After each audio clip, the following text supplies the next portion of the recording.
Across the world's oceans, a new kind of power was born.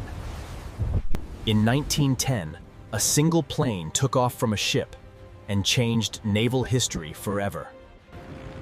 Warships became floating airfields, reaching far beyond the horizon.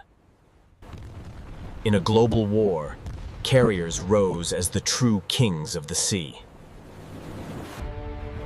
Nuclear power gave them the ability to sail for years without stopping.